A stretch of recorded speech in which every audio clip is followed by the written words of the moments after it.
गणेशाय नमः। संक्षिप्त महाभारत। शास्त्रों में महाभारत को पंचम वेद के नाम से अभिहित किया गया है।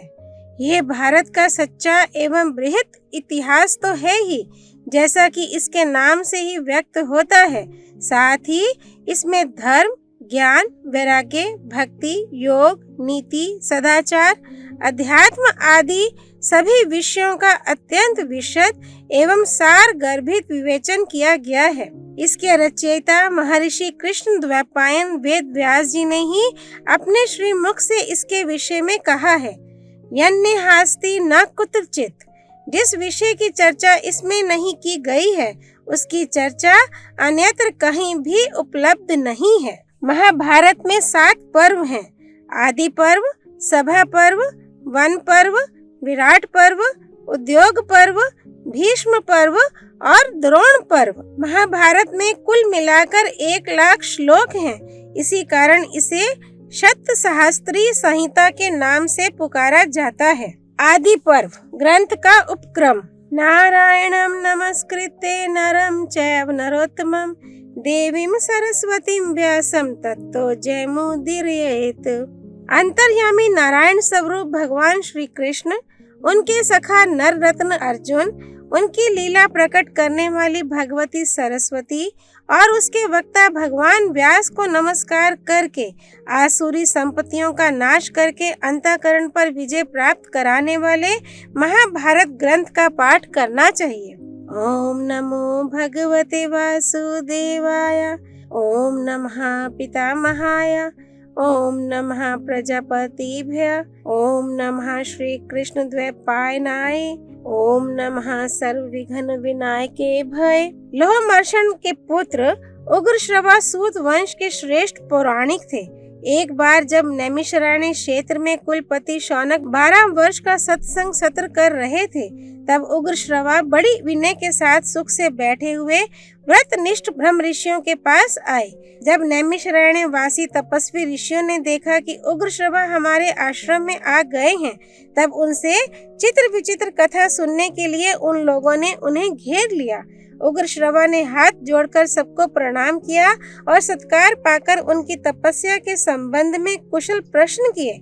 सब ऋषि मुनि अपने अपने आसन पर विराजमान हो गए और उनके आज्ञा अनुसार वे भी अपने आसन पर बैठ गए। जब वे सुख पूर्वक बैठकर विश्राम कर चुके, तब किसी ऋषि ने कथा का प्रसंग प्रस्तुत करने के लिए उनसे यह प्रश्न किया, सूत नंदन, आप कहाँ से आ रहे हैं? आपने अब तक का समय कहाँ व्यतीत किया है? उग्रश्रवा ने कहा, मैं परीक्षित नंदन राज ऋषि जन्मेजय के सर्प सत्र में गया हुआ था।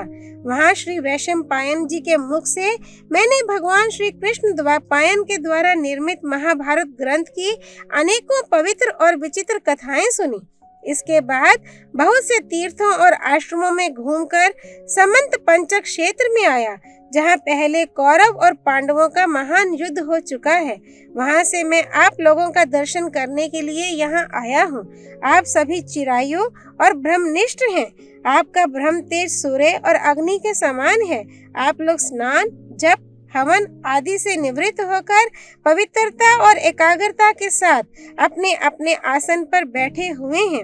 अब कृपा करके बतलाइए कि मैं आप लोगों को कौन सी कथा सुनाऊं? ऋषियों ने कहा, सूत नंदन, परम ऋषि श्री कृष्ण द्वैपायन ने जिस ग्रंथ का निर्माण किया है और ब्रह्म ऋषियों तथा देवताओं ने जिसका सत्कार किया है, जिसमें विचित्र पदों से परिपूर्ण पर्व है, जो सूक्ष्म अर्थ और न्याय से भरा हुआ है, जो पद पद पर वेदार्थ से विभूषित और आख्यानों में श्रेष्ठ है, जिसमें भरत वंश का संपूर्ण इतिहास है, जो सर्वथा शास्त्र सम्मत है और जिसे श्री कृष्ण द्वैपायन की आज्ञा से वैशंपायन जी ने राजा जन्मेजय को सुनाया है। भगवान व्यास की वही पुण्यमयी पापनाशिनी और वेदमयी संहिता हम लोग सुनना चाहते हैं। उग्रश्रवा जी ने कहा, भगवान श्री कृष्ण ही सबके आदि हैं। वे अंतर्यामी, सर्वेश्वर, समस्त यज्ञों के भोक्ता, सबके द्वारा प्रशंसित, परम सत्य, ओंकार स्वरूप ब्रह्म हैं। वे ही सनातन व्यक्त एवं अव्यक्त स्वरूप हैं। वे असत भी हैं और सत भी हैं। वे सत असत दोनों हैं और दोनों से परे हैं।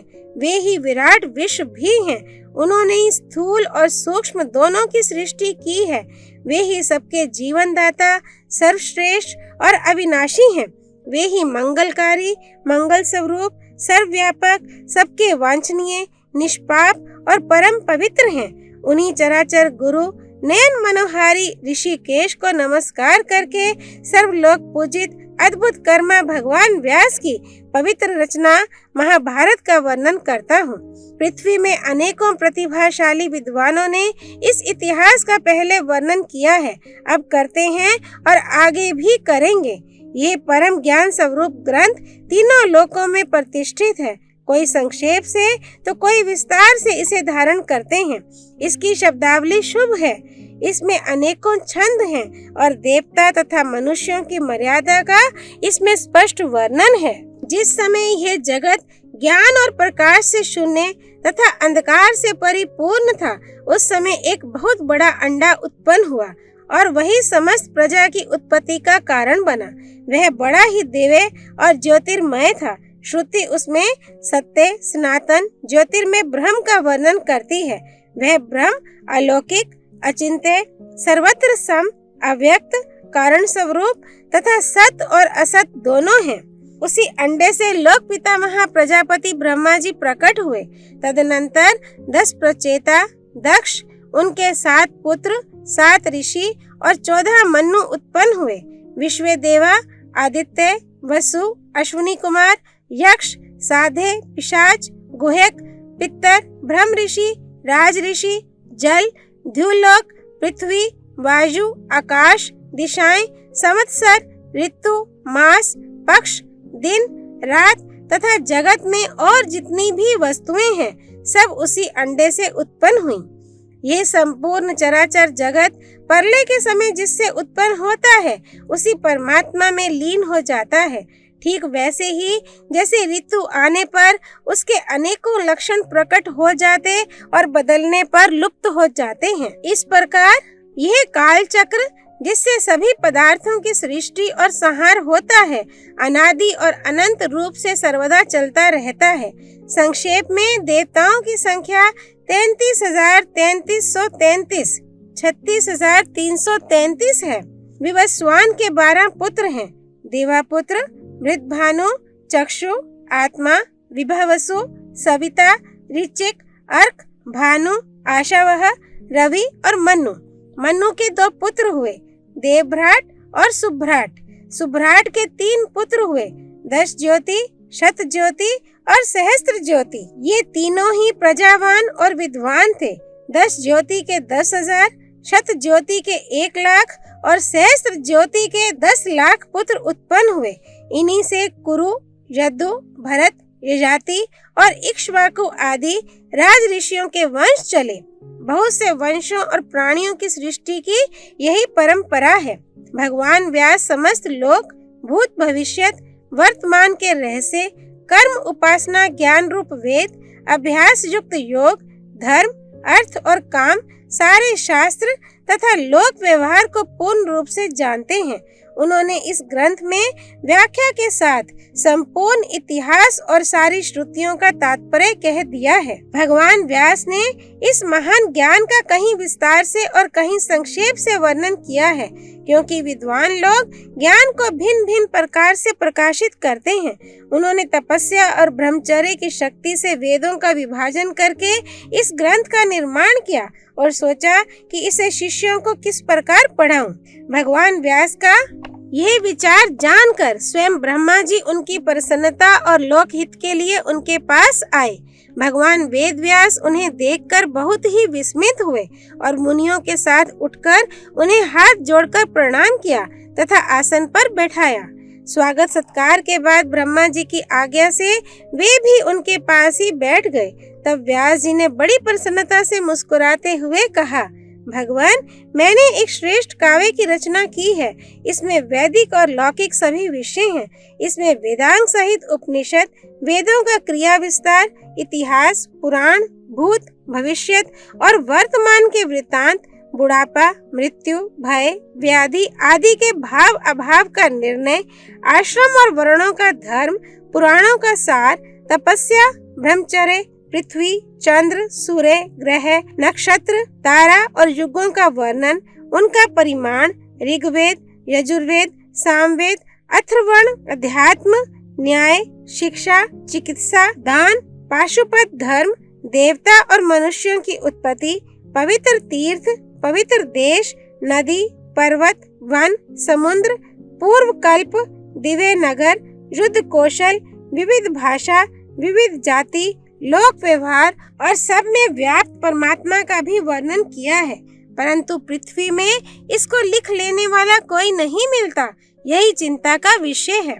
ब्रह्मा जी ने कहा, महर्षि, आप तत्व ज्ञान संपन्न हैं, इसलिए मैं तपस्वी और श्रेष्ठ मुनियों से भी आपको श्रेष्ठ समझता हूँ। आप जन्म से ही अपनी वाणी के द्वारा सत्य और वेदार्थ का कथन करते हैं, इसलिए आपका अपने ग्रंथ को काव्य कहना सत्य होगा।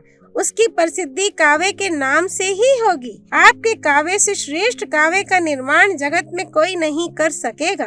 आप अपना ग्रंथ लिखने के लिए गणेश जी का स्मरण कीजिए। यह कहकर ब्रह्मा जी तो अपने लोक को चले गए और व्यास जी ने गणेश जी का स्मरण किया। स्मरण करते ही भक्त वांछा कल्पतरु गणेश जी उपस्थित हुए। व्यास जी ने पूजा करके उन्हें बैठाया और प्रार्थना की, भगवान, मैंने मन ही मन महाभारत की रचना की है। मैं बोलता हूँ, आप उसे लिखते जाइए। गणेश जी ने कहा, यदि मेरी कलम एक क्षण के लिए भी ना रुके तो मैं लिखने का काम कर सकता हूँ। व्यास जी ने कहा, ठीक है, किंतु आप बिना समझे ना लिखिएगा। गणेश जी ने तथास्तु कहकर लिखना स्वीकार कर लिया। भगवान व्यास ने कौतूहलवश कुछ ऐसे श्लोक बना दिए जो इस ग्रंथ की गांठ हैं। इनके संबंध में उन्होंने प्रतिज्ञा पूर्वक कहा है कि 8800 श्लोकों का अर्थ मैं जानता हूँ।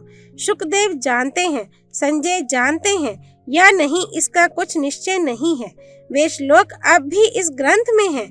बिना विचार किए उनका अर्थ नहीं खुल सकता। और तो क्या, सर्वज्ञ गणेश जी जब एक क्षण तक उन श्लोकों के अर्थ का विचार करते थे, उतने ही में महर्षि व्यास दूसरे बहुत से श्लोकों की रचना कर डालते थे। यह महाभारत ज्ञान रूप अंजन की सिलाई से अज्ञान के अंधकार में भटकते हुए लोगों की आंखें खोलने वाला है। इस भारत रूपी सूर्य ने धर्म, अर्थ, काम और मोक्ष चारों पुरुषार्थों का संक्षेप और विस्तार से वर्णन करके लोगों का अज्ञानांधकार नष्ट कर दिया है। इस भारत पुराण रूपी पूर्ण चंद्र ने श्रुत्यर्थ रूप चंद्रिका को छिटकाकर मनुष्यों की बुद्धि रूप कुमुदों को विकसित कर दिया है। इस इतिहास रूप दीपक ने संसार के तहखाने को उजाले से भर दिया है। भगवान श्री कृष्ण द्वैपायन ने इस ग्रंथ में कुरुवंश का विस्तार, गांधारी की धर्मशीलता, विदुर की प्रज्ञा, कुंती के धैर्य, दुर्योधन आदि की दुष्टता और पांडवों की सत्यता का वर्णन किया है। इसकी प्रत्येक कथा से भगवान श्री कृष्ण की अनिर्वचनीय महिमा प्रकट होती है। यह महाभारत रूप कल्प वृक्ष समस्त कवियों के लिए आश्रय स्थान है। इसी के आधार पर सब अपने अपने काव्य का निर्माण करेंगे। जो श्रद्धा पूर्वक महाभारत का अध्ययन करता है, उसके सारे पाप नष्ट हो जाते हैं, क्योंकि इसमें देव ऋषि, ब्रह्म ऋषि, देवता आदि के परम पवित्र कर्मों का वर्णन है। इसमें सनातन पुरुष भगवान श्री कृष्ण का स्थान स्थान पर कीर्तन है। वे ही सत्य, ऋत, परम पवित्र और मंगलमय हैं। वे अविनाशी, अविचल, अखंड ज्ञान स्वरूप पर ब्रह्म हैं। बुद्धिमान लोग उन्हीं की लीलाओं का गायन करते हैं। वे सत्य और असत दोनों हैं। जगत की सारी चेष्टा उन्हीं की शक्ति से होती है। जो कुछ पांच भौतिक, आध्यात्मिक अथवा प्रकृति का मूलभूत निर्विशेष ब्रह्म स्वरूप है, वह सब उन्हीं का स्वरूप है। सन्यासी ध्यान के द्वारा उन्हीं का चिंतन करके मुक्त होते हैं और दर्पण में प्रतिबिंब के समान संपूर्ण प्रपंच को उन्हीं में स्थित देखते हैं। ये ग्रंथ उनके चरित्र से पूर्ण है, इसलिए इसका पाठ करने वाला पापों से छूट जाता है। इस महाभारत ग्रंथ का शरीर है सत्य और अमृत।